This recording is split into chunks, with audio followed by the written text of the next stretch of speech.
তালকটোরা স্টেডিয়ামে প্রকাশ কারাটের উদ্যোগে অকংগ্রেসি বিজেপি শক্তিগুলিকে নিয়ে সাম্প্রদায়িকতা বিরোধী কনভেনশন, আর তা ঘিরেই জাতীয় রাজনীতিতে ফের একবার তৃতীয় ফ্রন্টের জল্পনা তুঙ্গে।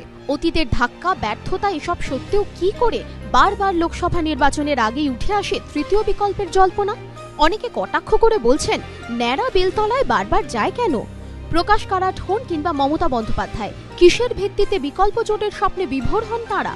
অতীত বলছে, কেন্দ্র সরকারের মূল নিয়ন্ত্রণ কংগ্রেস বা বিজেপির হাতে না থাকলে এদেশে কখনো কোনো জোট সরকার স্থায়ী হয়নি। বিজেপির পূর্বসূরি জনসংঘের সমর্থনে সরকার গঠন করতে সক্ষম হলেও মোরারজি দেশাই কিন্তু জনতা দলের সেই সরকারকে 2 বছর টিকিয়ে রাখতে পারেননি। বোফোর্স কেলেঙ্কারি নিয়ে রাজীব গান্ধীকে অস্বস্তিতে ফেলে 1989 সালে বিজেপির সমর্থনে বিশ্বনাথ প্রতাপ সিংহ প্রধানমন্ত্রীর কুর্সি পর্যন্ত পৌঁছেছিলেন ঠিকই, কিন্তু 1 বছরও তা ধরে রাখতে পারেননি। একই কথা প্রযোজ্য চন্দ্রশেখর, এইচ.ডি. দেবেগৌড়া কিংবা ইন্দ্র কুমার গুজরালের ক্ষেত্রেও। বাইরে থেকে কংগ্রেসের সমর্থনে সরকার গড়লেও কেউ 7 মাস তো কেউ 10 মাস, তারপর ক্ষমতার বাইরে। অর্থাৎ ইতিহাস বলছে, তৃতীয় বিকল্প গড়ে স্থায়ী সরকার তৈরির চেষ্টা এখনো কোনোদিনই সফল হয়নি। রাজনৈতিক পর্যবেক্ষকরা বলছেন, কারাট বা মমতা এসব জানে না এমনটা নয়। মমতা এই প্রথম আঞ্চলিক জোট গঠনের ডাক দিলেও তৃতীয় বিকল্পের সরকার গঠনের ডাক দিয়ে এর আগে হাত পুড়িয়েছেন কারাটরা।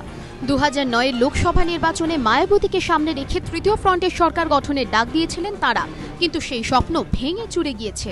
পরে পার্টি কংগ্রেসে সিপিএম সেই ভুলের কথা স্বীকারও করে নিয়েছে। তারা মেনে নিয়েছে, অকংগ্রেসি বিজেপি জোটের সরকারের ডাক যেমন সাধারণ মানুষের কাছে বিশ্বাসযোগ্য হয়নি, তেমনি সংখ্যালঘু ভোটও তাদের হাতছাড়া হয়েছে। বিজেপিকে আটকাতে কংগ্রেসকে ভোট দিয়েছেন সংখ্যালঘুরা, সিপিএমকে নয়। তাই এবার আর ভোটের আগে আনুষ্ঠানিকভাবে তৃতীয় বিকল্প কিংবা তৃতীয় বিকল্পের সরকারের কথা তারা বলছে না।